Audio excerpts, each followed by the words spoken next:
All right, I'm going to go ahead and get started since it's 11. So remember, today we're going to do the second half of reviewing for test number 2, which is due Sunday.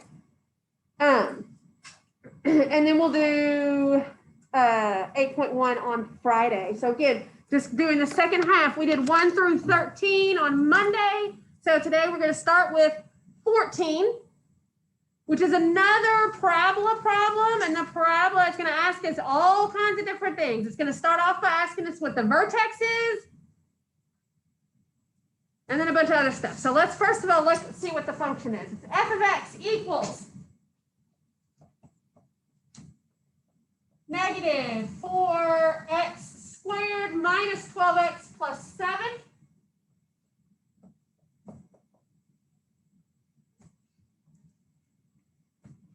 And the first thing it wants to know is what is its vertex. Now remember, we figured out how to do this in our calculator.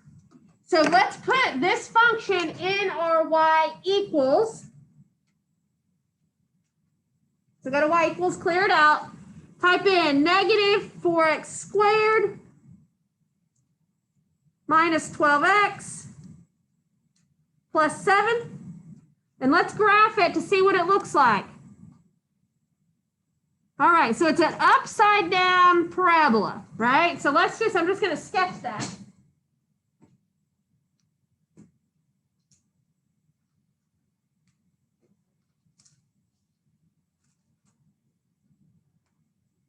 Okay, it looks something like that. Okay, except I guess, we can't see the top of it.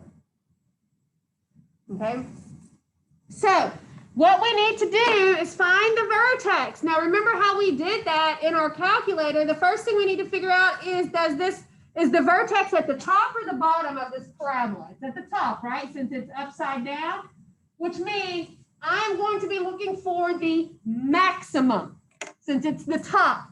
So now what I'm going to do is hit my second button. Once you hit your second button, hit the trace button to get up to that calc function and tell it you want to find the maximum. Now remember, it's going to ask you two things. It's going to ask you, is the cursor on the left side? So right now, it looks like here, I can see the cursor right here blinking. It's not on the left, it's on the right.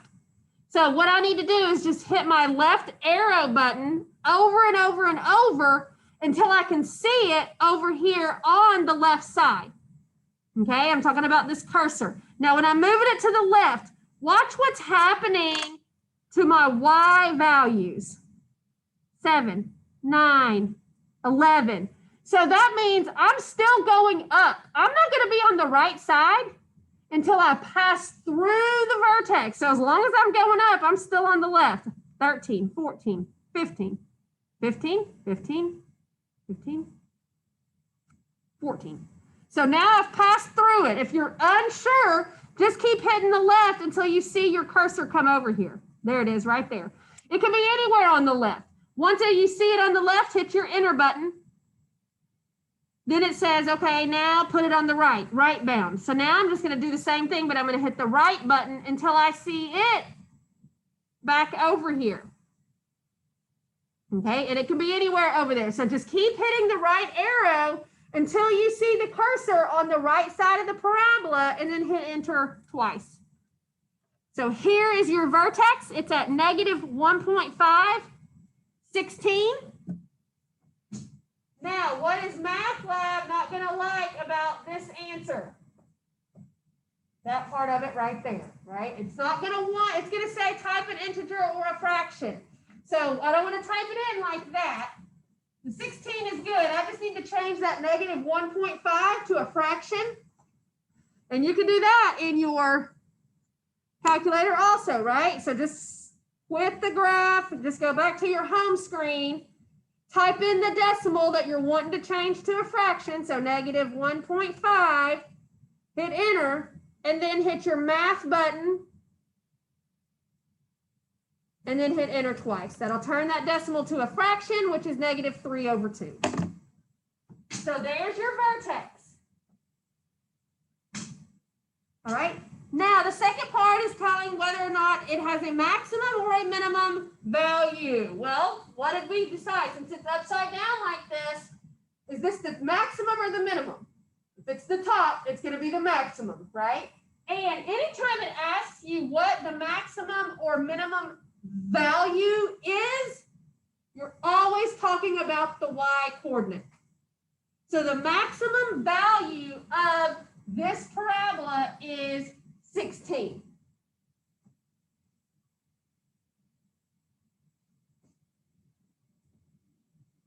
Then it wants to know what the range is. Remember, the range is the y values of your function. Well, we just told ourselves on the last part of the problem that the maximum is 16. That's the highest y value there is. That's what the maximum value being 16 means. The highest y value is 16. Where are all the other y values from this one? They're all below it, right? What do these arrows going down mean the y's start at?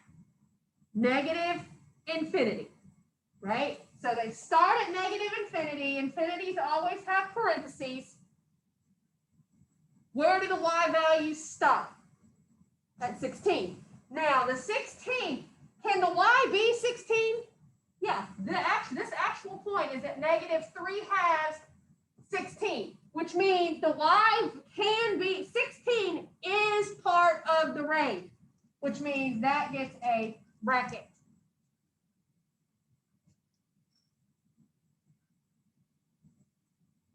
And the last two parts it wants to know is where is it increasing and where is it decreasing? Well, it's going to increase until it gets to the max, and then once it passes through the maximum, it's going to start decreasing. So it's going to increase on this side. Once it gets up there, it's going to start going down, so it's going to decrease. The values decrease on this side. So when we're talking increase and decrease, remember two things. Everybody's a parenthesis, and you're using the x coordinates of where it changes direction. So not the y coordinate. This is when you're using the x coordinate. So I'm increasing. Where does it start to go up? I can't even see where. Negative infinity until it gets to negative 3/2. So from negative infinity to negative 3/2, the values are increasing. Everybody is parentheses on increase and decrease. Where does it start to decrease? The same spot. It stopped increasing, right? It starts to decrease at negative 3/2. And what does any arrow that's going on the right do? To infinity.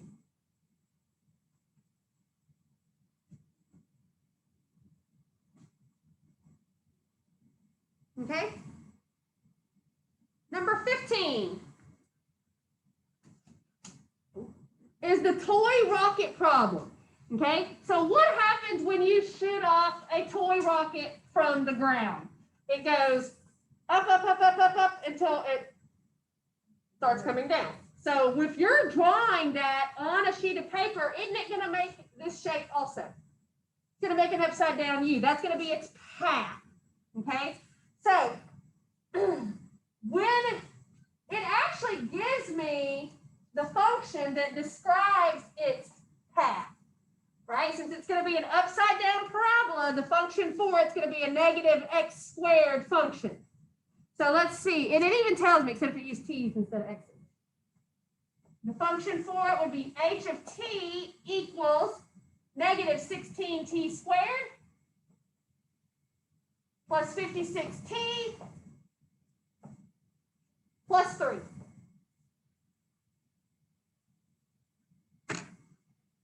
Again,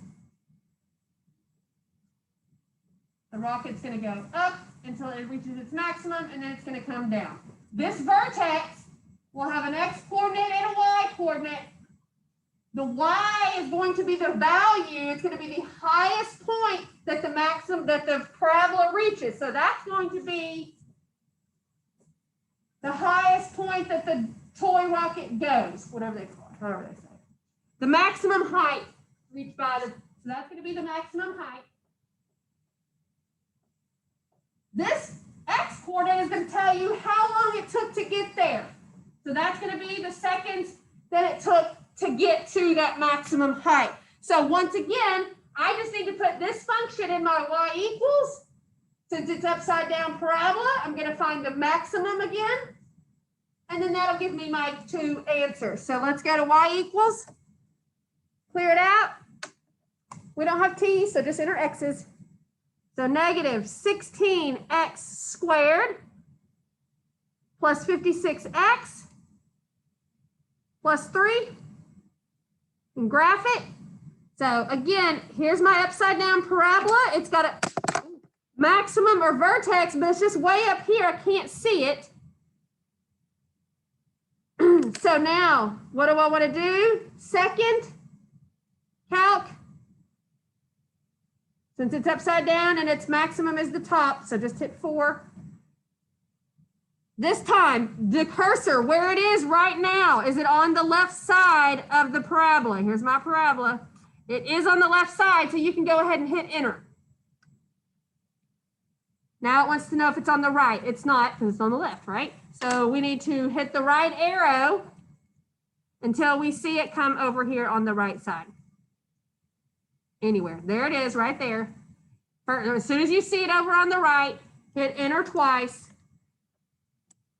There is your vertex. So 1.7552. Which means it took 1.75 seconds to reach its maximum height of 52.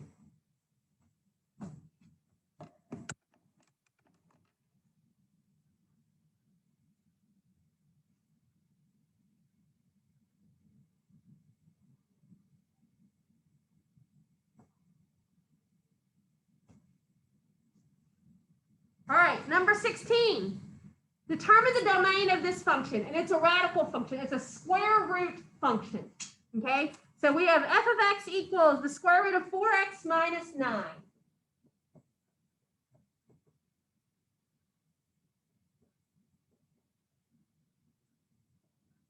Now, when you're talking about square roots, what kind of numbers do you not want underneath the square root symbol? Negatives. Right? That would give you an I in your answer. So we don't want any numbers that turn what's underneath my square root symbol negative, which just means what's underneath here, the way you don't be negative, is that you be greater than or equal to 0. Right? Because what are the numbers that are less than 0? What are every single one of them? They're negative. So you just want to make sure that 4x minus 9 is greater than or equal to 0. So now just solve it for the x. So add the 9 to both sides. So 4x needs to be greater than or equal to 9. And then divide by 4. So x needs to be greater than or equal to 9/4. So just be careful. If you'll notice, every single multiple choice option is going to have, well, except for that one, it's going to have the 9/4 in it. So what you are looking for is to make sure you have the greater than or equal to symbol. All right, number 17. Graph this function.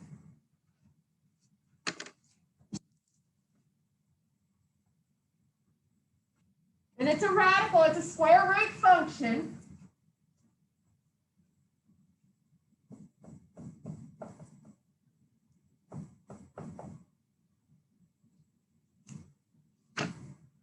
All right, we got a graphing calculator, so let's just put it in our graphing calculator and see what's happening. If you know your transformation rules, you'll be able to pick the multiple choice by knowing what that inside number is doing. Remember, inside numbers shift you left and right, but you go opposite the sign. So this is going to be a square root graph, move to the right 7.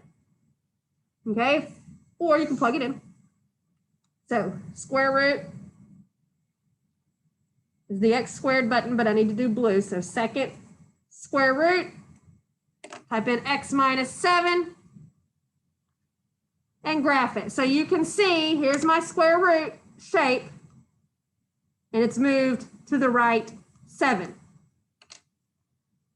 So again, when you're choosing from the multiple choice answers, there's only going to be one of them that's moved to the right 7, which is this one right here. Doesn't look like 7, but what does this mean? If this is 20, that means every one of those hash marks is a 5.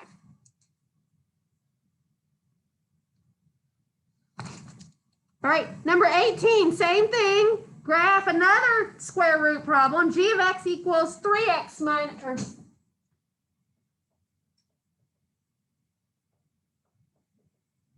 the square root of 3x minus 2. Now, here's what I want to point out on this one, because two of the shapes, B and C, are going to look very similar to what the answer is. So I'm going to show you how to pick which one. So y equals the square root of 3x minus 2. The second square root, 3x minus 2, and graph it. Now, when I'm looking at my choices, it's not A and it's not D, right? A is going the wrong way and D is a straight line. B and C are what I'm choosing from, okay? They both actually look a lot steeper, but look, the top of this B and C graph are 5s. So that's what makes it look steeper than what your calculator does. So look at the difference between B and C. This B starts a little bit to the right of the origin. This one starts a little bit to the left of the origin. You see what I'm talking about? They start on the different sides of the origin. Looking in your calculator, where should your graph start? On the right side of the origin. So that's how you can distinguish between this B and C. The one that starts on the right side would be this B one.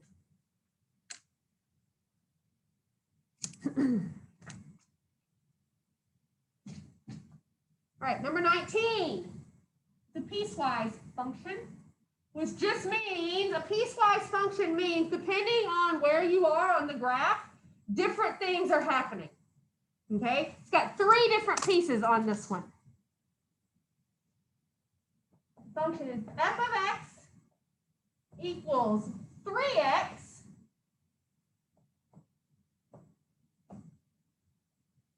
for when x is less than -5,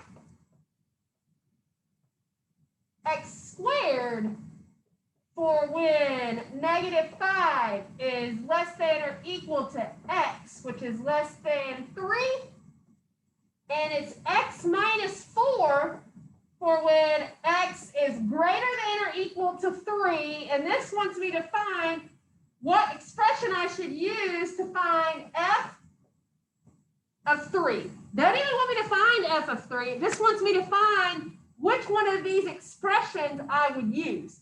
3x, x squared, or x minus 4.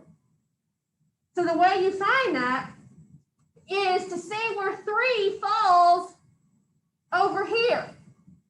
This top piece is plug in the 3 for this x and see if it makes a true statement. Is 3 less than -5?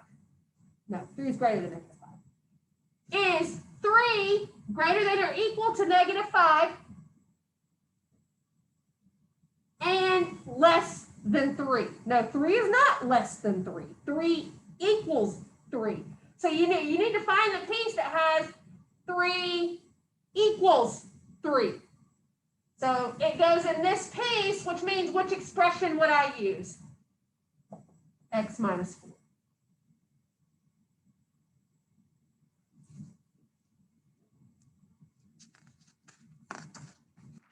Okay. Number 20, I'm going to have to draw this one out.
number 20 looks like. It's going to be an increase and decreasing and constant problem. So the first thing we need to remember again is that everybody's going to be a parenthesis, right? Increase and decrease is always parenthesis. And what coordinate of each one of these points where it changes direction do I need to know? What coordinate do you use when you're talking about increasing and decreasing, the X or the Y? You're always using the X. So what I'm going to do is go through, before I do anything, and name every point where there's a change in direction. It changes from increase to decrease, from decrease to constant. I'm going to write the X coordinate of that point with it. That way, in the middle of the problem, the biggest mistake I see is people saying, well, if I'm talking about how it's going up and down, I should be using the Y's. You're not doing that. You're talking about where you are on the graph are the values increasing and decreasing. So you're going to be using the X. So go label everybody just with their X coordinate only. So that way, when you start talking about the increases and decreases, you don't get mixed up in what you're doing. So let's see. This one's X coordinate. It's lined up with -6. So I'm just going to write -6 there. I don't care about the Y. This one's X coordinate. Let's see. It's lined up with -4. This one's X coordinate. Again, only the X is -1. And then what's this one's X? If it's lined up right with the origin, it's lined up with what? 0, right? Its X is 0. So label all the change of direction points with their X coordinates. Now go through and write in each interval what's happening. So let's see what's happening in this interval. What are the values doing? They're going up, which means I am increasing. So there's an increase. Once it gets to this point, starts going down. So this will be a decrease. What does straight across mean? What's that happening there? Constant, right? So there's a constant. Once it gets here, it starts going up again. So there's another increase. And then when it gets to this point, it goes straight across again. So there's another constant. So now you've labeled everybody with the right X coordinate, and you've labeled your increases and decreases. So when you actually have to answer the question, you've got everything labeled. What order does it? What is? Increase, decrease, constant.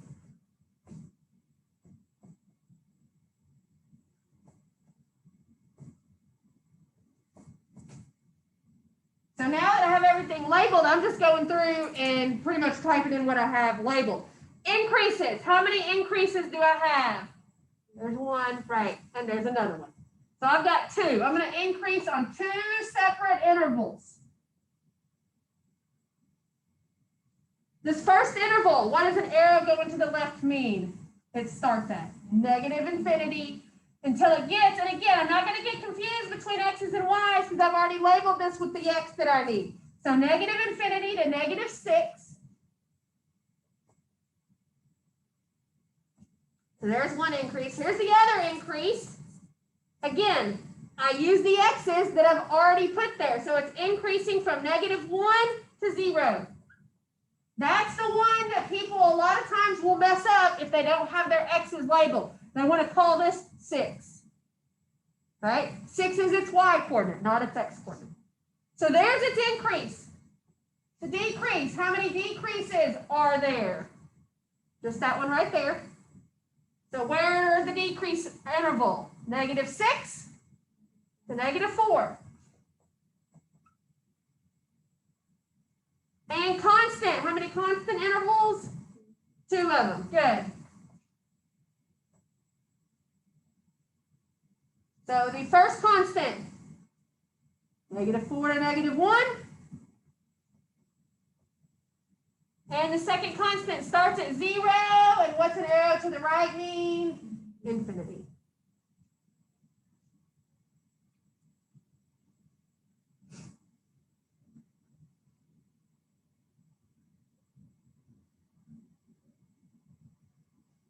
All right, 21.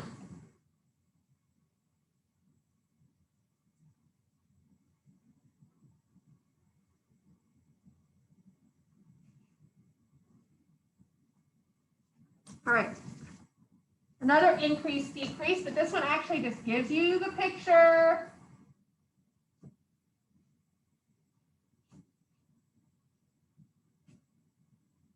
It's an upside down parabola, and then it even tells you that the vertex is 6.5, 8.25.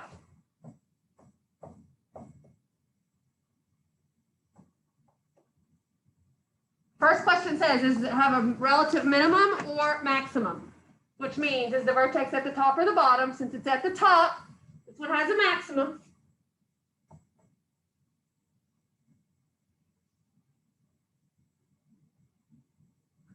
The relative maximum occurs at x equals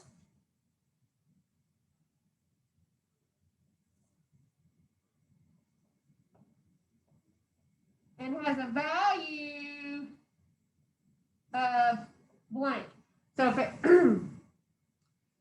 so these two numbers are coming from the vertex. Value always means y coordinate. And another clue of what to put where to put which numbers, look what this says. Occurs at x equals blank. Well, what does x equal? 6.5. And the maximum value, the value is always your y, so it's 8.25.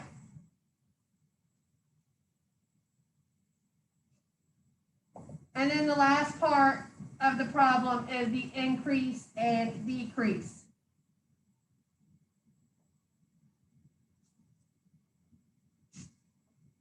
So this side, the values are going up. So that's going to be my increase side.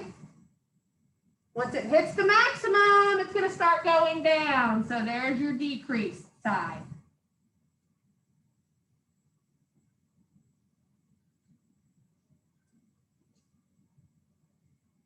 So only one increase and one decrease. It increases, what's an arrow? From the left. So from negative infinity until it gets to 6.5. Remember, increase and decrease always uses the x. So if it stops increasing at 6.5, what does that mean it's doing? It's starting to decrease. So it starts to decrease at 6.5. Arrows going to the right mean positive infinity. And everybody's parentheses, right, on increase and decrease.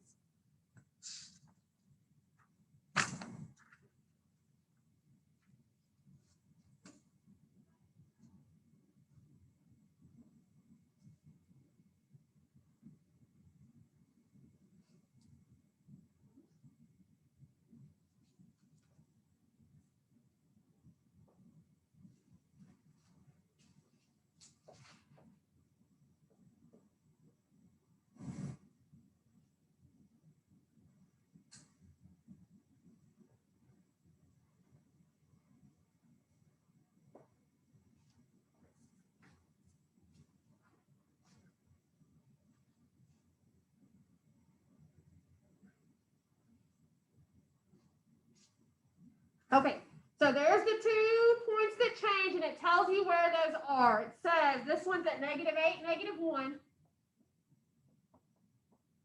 And this one is at 0, -33.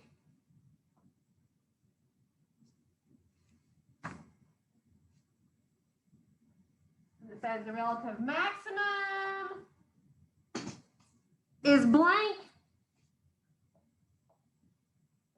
at x equals blank, and the minimum is blank at x equals blank.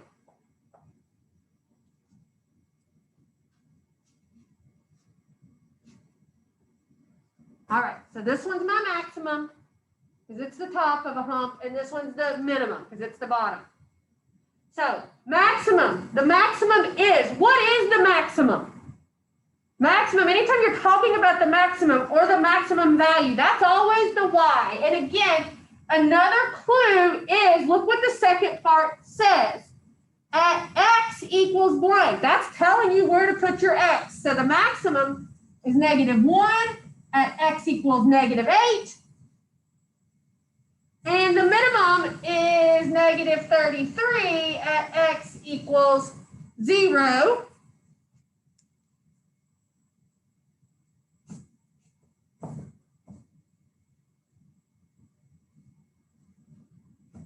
And it ends up with increase and decrease again. So let's label going up here. So that's an increase.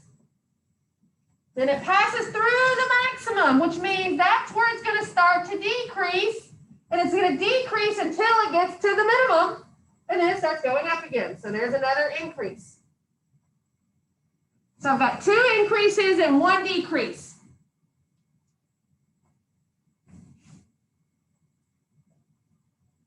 So the increase, arrow to the left, means it's starting at -infinity until it gets to this point. And remember, increase and decrease always uses x coordinates. So -infinity to -8. Then the other increase, it starts at 0. And my arrow to the right means positive infinity. And the decrease, it only decreases in this spot right here. So it starts decreasing at -8 until it gets to 0. So -8 to 0.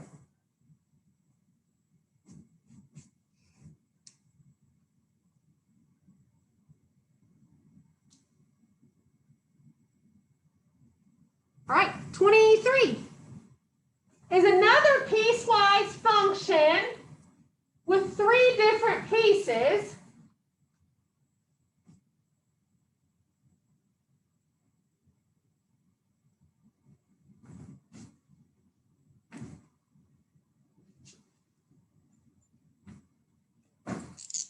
The function is h of x equals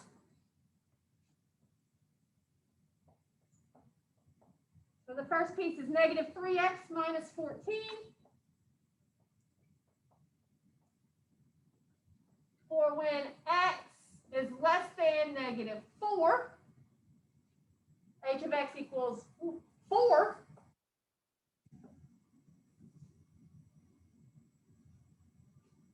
For -4 is less than or equal to x, and x is less than 4, and it's x plus 7.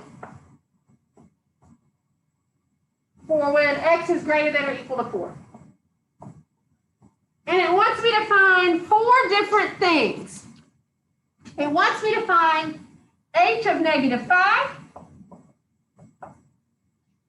h of 3, h of 4, and h of 9. So just like our last piecewise function, I am going to go first and figure out where this number lies in here. It's only going to be able to go into one area. So let's see, -5. Plug it in for this x and see if it's true. Is -5 less than -4? Think about the temperature. Is -5 below -4? It is, which means -5 needs to be plugged into this part of the function. What is this part of the function? -3x minus 14.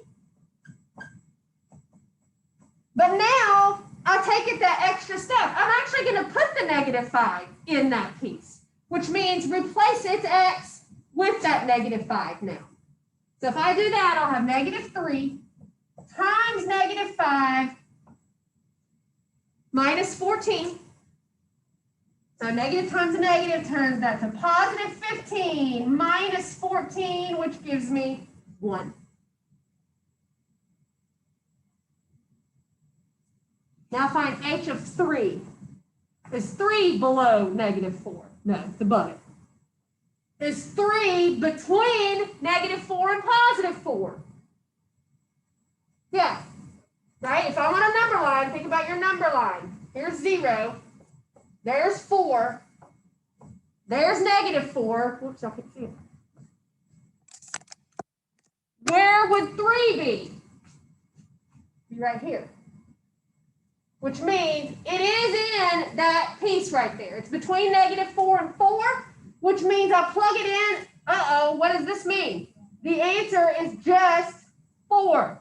If you are between -4 and 4, your answer is 4. There's not an x to plug into. All the numbers between those two, you don't even have to plug in anything. Because if you're doing a piecewise function, you know what those look like on that graph. On the graph are those different the problems that go like that. That just means that this piece would have been a constant piece. That would have been in between -4 and 4 on the x-axis. If you wound up with -4 and 4 on the x-axis, you would just be constant right there. That's what that piece means. Okay, so again, it's just 4. Now we're finding h of 4. This is the one you have to be careful with because look, 4 is in both of these. So then what does that mean I'm looking for to determine which piece to put it in? The equal to bar. Where does x equal 4? On this one right here, right? Got the equal to bar in this one. So what's the piece for this? X plus 7. So since I have an x to plug into, I put the 4 in its spot. So 4 plus 7 gives me 11. And then do the last one. Where's 9? 9 is greater than 4. So it's also in this x plus 7 piece. And again, since there is an x to plug into, I replace it with that 9. So 9 plus 7 gives me 16. All right, the last two problems are the difference quotient problems.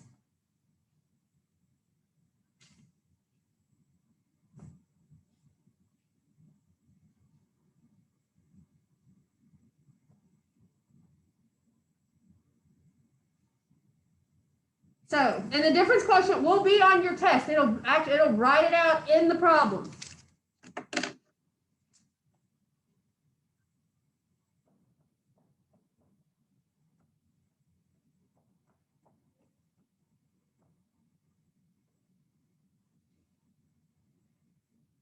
Okay, number 24. The function is, I'm not even going to write out f of x equals. I'm just going to write what the function is. -4x plus 3.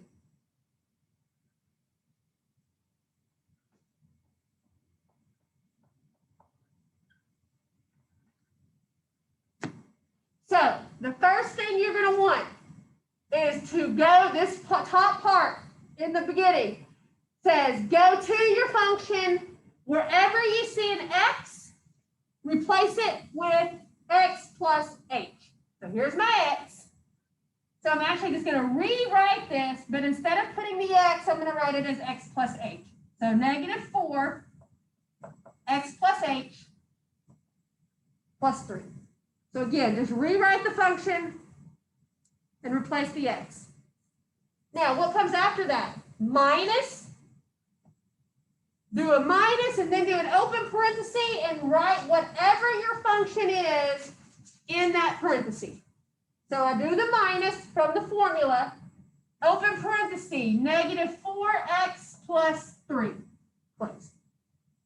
Now, the denominator is an h, but I'm not going to worry about that till later. I got to work on cleaning this up. So, remove your parentheses. So I'll distribute the -4 there. And I'll distribute this negative symbol there to get rid of parentheses. Oh. So if I do this -4 here, -4x, -4 times h is -4h. Drop down my plus 3. Distributing the negative here. When you distribute a negative, it's just going to change those signs. It's going to change that to a plus 4x and that to a minus 3. When you distributed this negative to this second set of parentheses, what you did is you turned those terms in those parentheses into something that is going to cancel something up front. So it's actually beneficial for us because it's going to clean this up a lot. So these two terms that were in this parenthesis should now cancel terms up front. So a minus 3 should have a positive 3 to cancel, and there it is. The plus 4x should have a minus 4x to cancel, and there it is. So what's the only thing that's left after you cleaned it up? Negative 4h. Now we remember to put in our denominator, which is h, and then the h's cancel, so your answer is negative 4.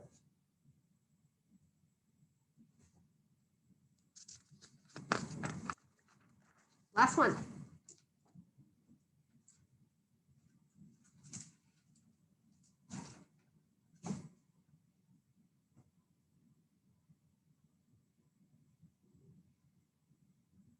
Oh, let me erase the. Another difference quotient.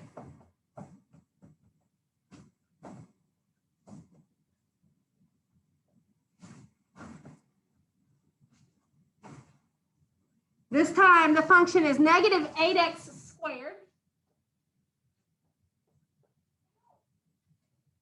plus 6x plus 8. This one's a little more to it. So first things first, what's the first step? To rewrite your function and replace both of those x's with x plus h's. So if I do that, I'll have negative 8. Instead of x, I'll write x plus h squared. That's what's going to make this more work. Plus 6. Instead of x, I write x plus h plus 8. What's the next step? To do minus, open parentheses, and rewrite your exact function in those parentheses. So negative 8x squared plus 6x plus 8, and close. Now clean it up. So the first thing I have to do in cleaning this up is the x plus h squared. I'm going to do it up here. What does that mean? Right. I'm going to have to FOIL that. So my first, x times x squared. My outer, x times h. You multiply two letters together, it just hooks them together. Makes h.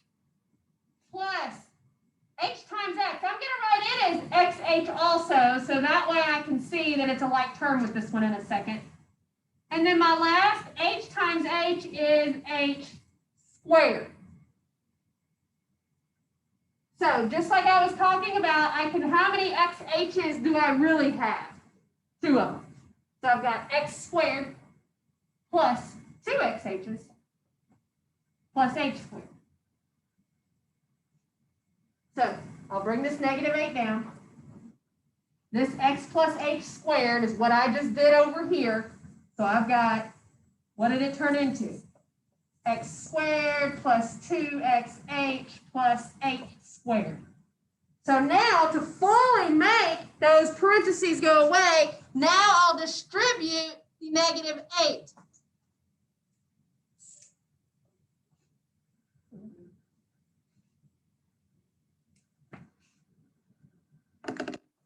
So let's see, what's that going to give me? Negative 8x squared.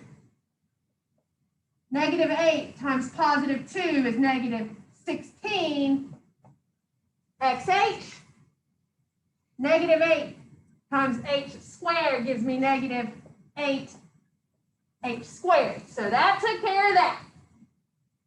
Now I need to remove this parenthesis, so I'll distribute that 6. So plus 6x plus 6h. Drop down my plus 8. And I'll distribute this negative to remove that parentheses. Distributing that negative is going to do what? It's going to change all 3 of those signs, which is going to make all 3 of those terms cancel something from the front. So let's see, it turns this to positive 8x squared, this to negative 6x, and that to negative 8. So let's clean it up. A negative 8 will cancel out the positive 8. My negative 6x will cancel out that positive 6x. And my positive 8x squared will cancel out that negative 8x squared. So let's write what's left. Negative 16xh minus 8h squared plus 6h. Now remember, what's my denominator? H. What is also what's in common with all three of these terms? They all have an h. So you're going to want to pull an h out. Rewrite every term, but with its h pulled out. So if I took the h out of this term, all I'm left with is negative 16x. Minus, if I took an h out of this one, since it started with h squared, I'm still going to have an h. So negative 8h. Plus, if I took the h out of there, I'm just left with plus 6. Since that's all over h, that h cancels that one, so your answer is just negative 16x minus 8h plus 6. Okay, so that is the review. Remember, you can do the review for test 2 as many times as you want. The grade book's only going to record your highest score. Okay, so take it until you get the same score you want to get on the test, because the test you're only going to have one attempt. And that'll be both due on Sunday, and then we'll do 8.1 on this Friday. All right, see y'all. I got everybody. Davis, George, Devin, Cole, and Macaulay. Yep, I got all y'all, and Bailey and Gabriella. Gotcha. All right, see y'all Friday.